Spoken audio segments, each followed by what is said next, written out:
Hello नमस्कार सभी प्यारे विद्यार्थियों का आपके अपने 11 मिनट के इस शो में एक बार पुनः आप सभी का स्वागत और अभिनंदन है। सीधे बिंदु पर आते हैं। हमारा विषय है कैलकुलेशन ऑफ फर्टिलाइजर, यानी कि उर्वरकों की गणना करना। पर हेक्टेयर कितना फर्टिलाइजर देना होगा, क्या इसकी कैलकुलेशन होगी, तो इस पर हम बात करते हैं। आइएगा, कैलकुलेशन ऑफ फर्टिलाइजर, तो इसको हम करें उससे पहले कुछ नियमों को आपको याद रखना है। उन अगर नियमों को आप फॉलो करेंगे तो कैलकुलेशन ऑफ फर्टिलाइजर कभी भी गलत नहीं होगा। पहला आपको ये ध्यान रखना है कि कितने क्षेत्रफल में उर्वरकों का प्रयोग, तो ये ध्यान रखना है क्षेत्रफल, क्षेत्रफल जिसमें जिसमें उर्वरक का प्रयोग किया जाना है, यहीं पर ध्यान रखना है। अगर आपको क्वेश्चन में नहीं दिया हुआ तो 1 हेक्टेयर। दूसरा आपको यह ध्यान रखना है खेत में कौन सा पोषक तत्व, खेत में कौन सा पोषक तत्व यूज किया जा रहा है, आपको याद होना चाहिए। इसका मतलब है नाइट्रोजन है, फास्फोरस है, पोटास है, कैल्शियम है, सल्फर है, मैग्नीशियम है, बोरोन है, क्या है, what is this use of nutrients in soil. अगर तीसरे की अगर हम बात करें तो ध्यान रखना उर्वरक कौन सा यूज किया जा रहा है, तो यहाँ पर यह इंपॉर्टेंट है। पोषक तत्व की पूर्ति हेतु, पोषक तत्व की पूर्ति हेतु प्रयोग किया जाने वाला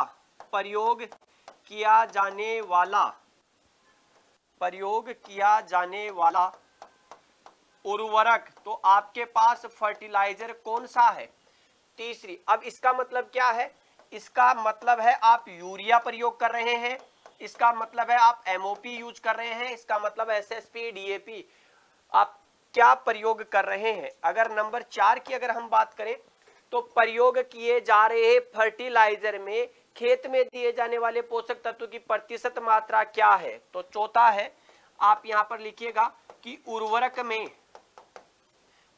में पोषक तत्व की मात्रा, उर्वरक में पोषक तत्व की प्रतिशत मात्रा कितनी है, और वो कौन सी मात्रा जो खेत में पोषक तत्व प्रयोग कर रहे हैं। तो ब्रैकेट में खेत में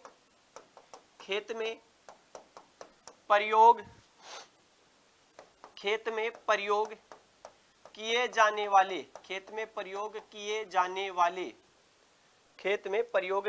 वाले पोषक तत्व उसकी। अब अगर ये आपको ध्यान है तो हम सीधे आते हैं आपके कैलकुलेशन ऑफ फर्टिलाइजर। फॉर्मूला क्या है, तो देखिएगा उर्वरक की मात्रा, इसके लिए जो फॉर्मूला होगा, पहला इसके लिए फॉर्मूला ये है, तो ध्यान रखना खेत में प्रयोग किए जाने वाले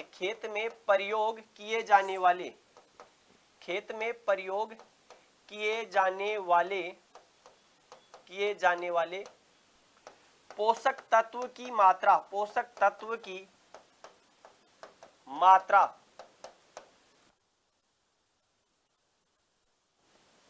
अब ये एक सामान्यतः केजी में होती है, डिवाइड बाई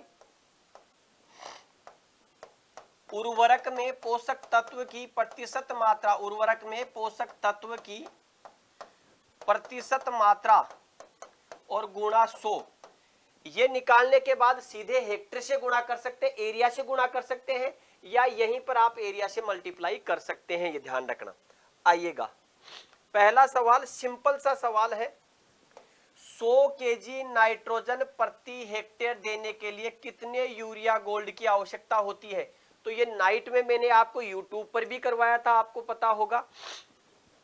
तो देखिएगा फॉर्मूला क्या कह रहा था, हमारा फॉर्मूला ये कह रहा था कि खेत में कौन सा पोषक तत्व देंगे उसकी मात्रा। तो पोषक तत्व कौन सा दे रहे हो, नाइट्रोजन दे रहे हो। नाइट्रोजन की मात्रा कितनी है, 100 केजी, तो यहां पर लिखिएगा 100। फिर नीचे हमने लिखा था कि प्रयोग किए जाने वाले उर्वरक में पोषक तत्व की प्रतिशत मात्रा, प्रयोग क्या कर रहे हैं, यूरिया गोल्ड कर रहे हैं। अब यूरिया गोल्ड में आपको ये पता होना चाहिए कि नाइट्रोजन की मात्रा कितनी है, तो 37% नाइट्रोजन है। अगर ये बाय द वे सल्फर पूछ लेता तो क्या होता, सल्फर 17%।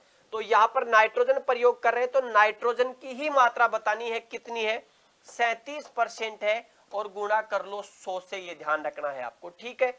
तो आप यहाँ पर कह सकते हो, देखिएगा 37 का भाग देंगे लगभग 2 बार चला जाएगा, ये ध्यान रखना है आपको। 74 बाकी घटा दो तो इकाई का अंक 2 आ रहा है, ठीक है। और इसको कैलकुलेशन में इसलिए नहीं करूंगा क्योंकि YouTube पर इसका राइट आंसर 270.27 मैंने लिखाया था।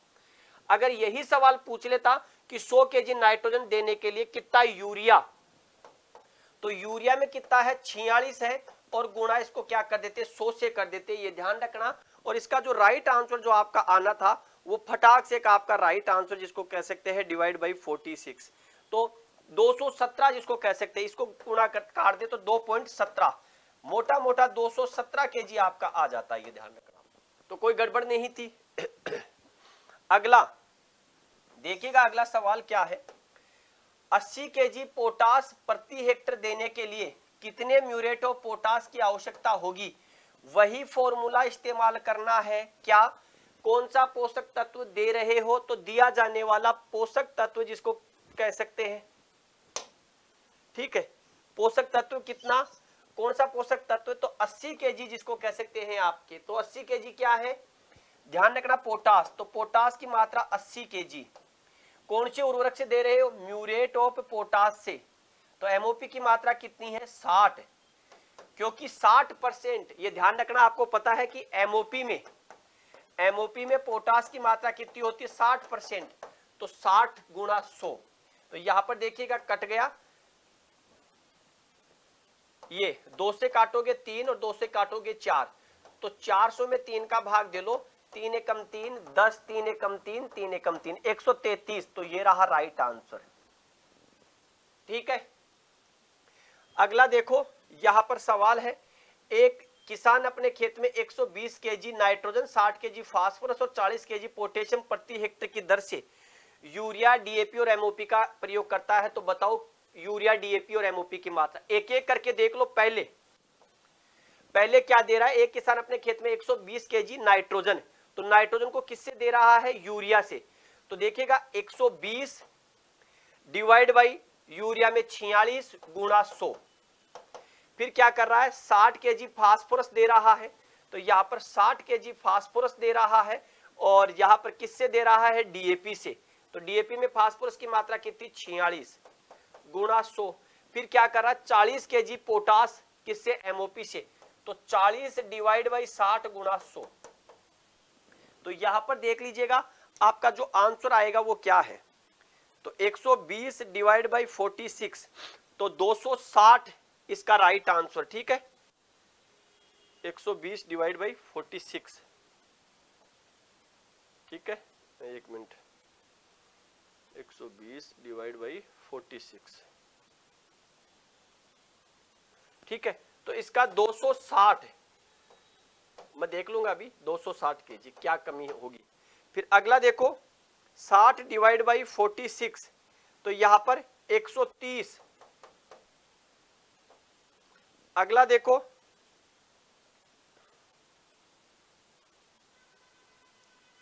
चालीस डिवाइड बाई 60, लगभग 66 के आसपास, 66 केजी।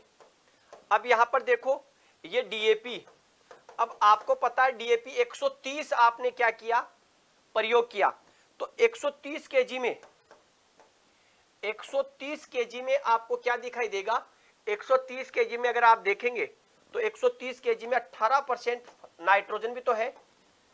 तो यहां पर देखो डिवाइड बाई,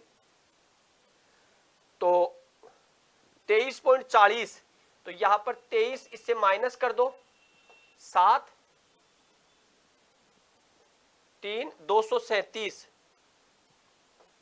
ठीक है, 237 आना चाहिए था। चलिएगा सीधा हम यहां पर, अच्छा हाँ वो यहां से नहीं, वो यहां से माइनस हो जाएगा, ठीक है। हाँ 120, तो 120 आप नाइट्रोजन, तो 120 में से आपके कितना माइनस निकल गया, 23.4, तो 23 माइनस निकाल दो, कितना हो गया 97। ठीक है, तो 97 डिवाइड बाई 46 गुणा 100, क्योंकि इससे मिल रहा है ना, तो 97 डिवाइड बाई 46, तो आपके 210 के आसपास। तो 200 डेसिमल में निकालेंगे तो 209 हो जाएगा।